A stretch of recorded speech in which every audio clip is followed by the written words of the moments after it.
नमक जल में तो घुल जाता है लेकिन ऑयल में नहीं। ताप बढ़ाने पे कुछ पदार्थ ज्यादा घुलते हैं तो कुछ पदार्थ कम घुलते हैं। ऐसे सारे जवाब, ऐसे सारे क्वेश्चनों के जवाब हम इस वीडियो में देंगे, कंसेप्ट, ट्रिक्स और फार्मूले के साथ। बस आप वीडियो के अंत तक बने रहिए। तो चलिए शुरू करते हैं। विलेयता, विलेयता को क्या कहते हैं? विलेयता, अब विलेयता कैसे हम परिभाषित करेंगे? देखिए, मान लीजिए कि हम 1 लीटर क्या ले लिए? विलायक ले लिए। 1 लीटर क्या ले लिए? विलायक। अब इसमें क्या मिला दिए? विलेय। क्या मिला दिए? विलेय, विलेय। अब देखिए, विलायक की निश्चित मात्रा हमने क्या लिया है? 1 लीटर। इस 1 लीटर में जितना विलेय घुलेगा, ये जितना विलेय घुलेगा उस मात्रा को ही विलेयता कहते हैं। अर्थात परिभाषा हम क्या दे सकते हैं कि निश्चित तापमान पे विलायक के निश्चित मात्रा में घुले हुए विलेय के अधिकतम मात्रा को विलेयता कहते हैं। अब विलेयता को 2 भागों में तोड़ के पढ़ेंगे। विलेयता को 2 भागों में तोड़ के पढ़ेंगे। एक ठोस का द्रव में विलेयता। आइए क्या पढ़ेंगे? गैस का द्रव में, का द्रव में विलेयता है, दूसरा गैस का द्रव में विलेयता है। तो शुरुआत करते हैं हम इससे। अब ठोस का आप समझ लीजिए यही है। अब विलायक क्या है? द्रव है। क्या ये? द्रव। अब ये हम विलेय को क्या ले लें? ठोस। अर्थात इस द्रव में, इस ठोस का जितना अधिकतम मात्रा घुलेगा उसे हम बोलेंगे द्रव में ठोस का विलेयता। अब बात है इसे प्रभावित करने वाले कारक। प्रभावित करने वाले कारक में सबसे पहले हम पढ़ते हैं विलेय एवं विलायक के प्रकृति। विलेय एवं विलायक के प्रकृति। देखिए, विलायक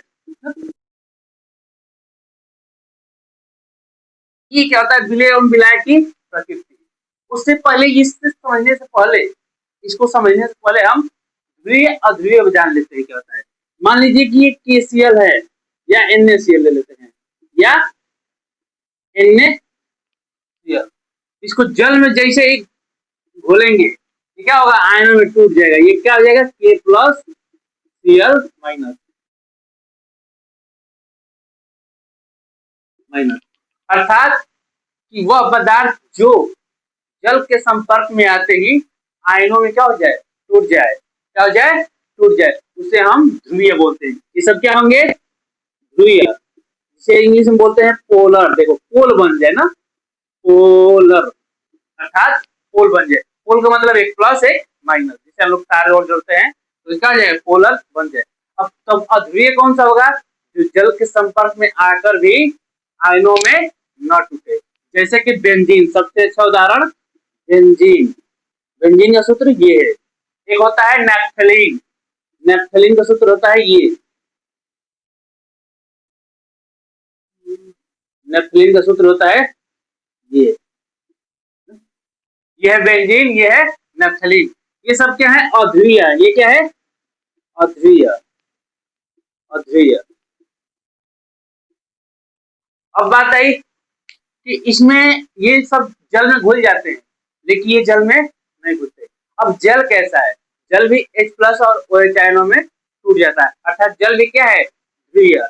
इन्हीं से एक कंसेप्ट निकल के आता है कि समान समान को घुलता है। क्या आता है? समान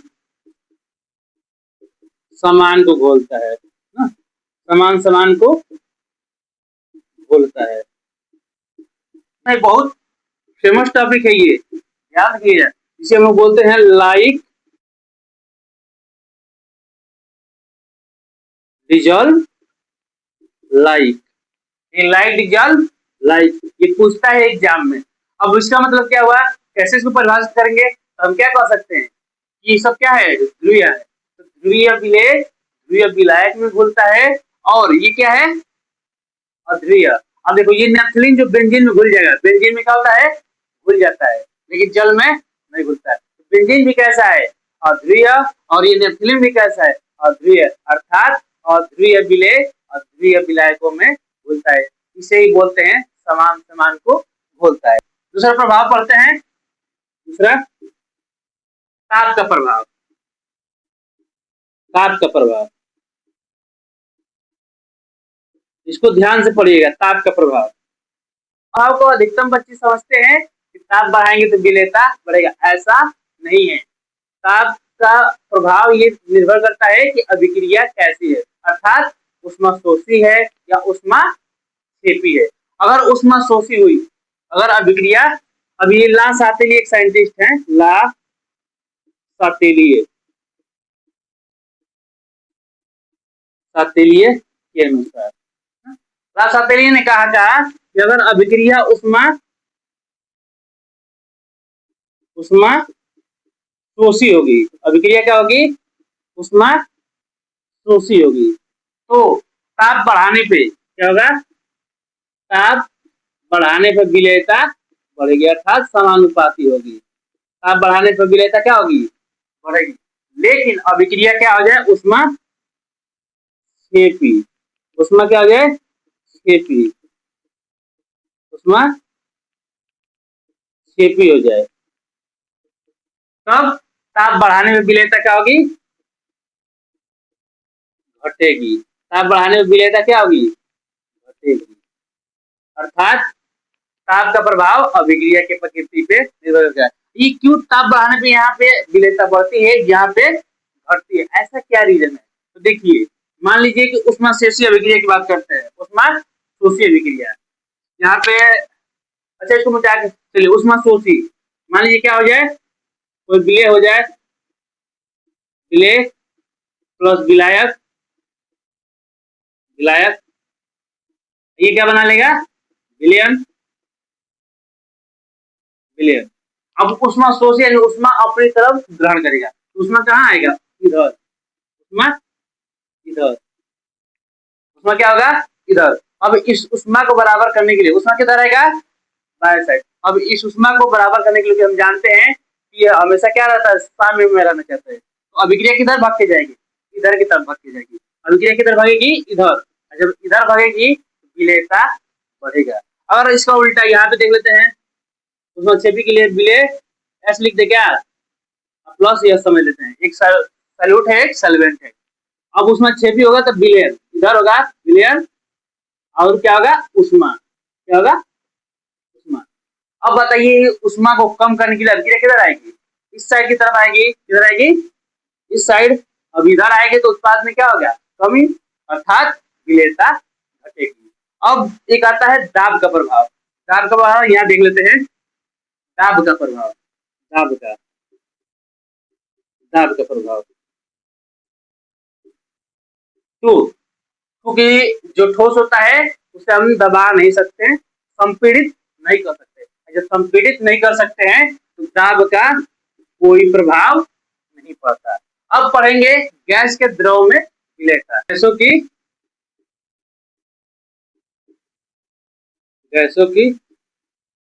द्रव में विलेयता। वही बात, हम क्या लेंगे, द्रव लेंगे, द्रव, इसमें क्या मिलाएंगे, गैस, जितना गैस घुलेगा उसे हम बोलेंगे द्रव में गैस की विलेयता। अब इसे प्रभावित करने वाले कारक कुछ होते हैं, प्रभावित करने वाले कारक, प्रभावित करने वाले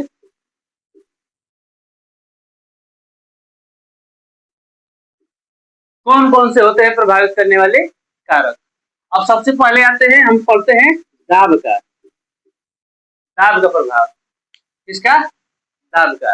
अब सोचिए कि दाब का प्रभाव क्या होगा, यहाँ पे समझाते हैं। ये आयतन हमारा है, अब इसमें ये गैस के कण है, बाकी सब ये द्रव है, ये गैस के कण है, अरे यहाँ पे हम लगा देते हैं पिस्टन, क्या कहते हैं, पिस्टन। यहाँ पे हम दाब लगाते हैं हल्का सा, ठीक। अब ये गैस के कण, यहाँ पे देखिए आयतन क्या है, ज्यादा है, यहाँ पे आयतन ज्यादा है, लेकिन जैसे ही हम क्या कर देंगे, दाब इस पे ज्यादा बढ़ा देंगे, क्या करेंगे, दाब इस पे ज्यादा लगा देंगे तो क्या हो जाएगा, आयतन घट के यहाँ आ जाएगा। आयतन घट के क्या हो जाएगा नीचे, जैसे मान लीजिए कोई चीज भरा है उस पर हम दाब लगाए पूरा ध्यान लगा के, अब ये इस पे क्या करें हम ज्यादा दाब लगा दे, ये क्या है पिस्टन। अब ये गैस के कण क्या हो जाएंगे एकदम पास पास आ जाएंगे, गैस के कण क्या होंगे पास पास। हम जानते हैं जितने कण पास आएंगे आपस में टकराएंगे, और टकराएंगे तो उतना ही घुलेंगे। तो हम क्या सकते हैं कि दाब जब बढ़ाएंगे तो विलेयता क्या हो सकती है, गैस की बढ़ेगी, लेकिन उतना ही विलेयता बढ़ेगी। ये क्या होगा, दाब अधिक लगा देंगे, इसमें क्या हो जाएगा दाब बहुत ज्यादा लगा देंगे। क्या है पिस्टन, ये दोनों क्या है, ये दोनों पिस्टन है। पिस्टन मतलब एक प्रकार का दबाने का यंत्र है। यानी दाब बढ़ाएंगे, देखो यहाँ पे ये था, यहाँ से यहाँ घट गया, ये है पुराना साम्य। ये क्या है साम्य, मतलब कि अवस्था जो बराबर हो, जैसे कि मान लीजिए ठोस द्रव का अवस्था की गति क्या हो बराबर हो। ये क्या है नया साम्य, ये क्या है नया साम्य, नया साम्य। ठीक, और उसके बाद आता है ताप का प्रभाव। अब हम क्या कहेंगे, दाब बढ़ाने से विलेयता बढ़ेगी। अब पढ़ते हैं ताप का प्रभाव, किसका, ताप का प्रभाव। ताप का प्रभाव इसी में आएगा हेनरी का नियम, ताप का प्रभाव।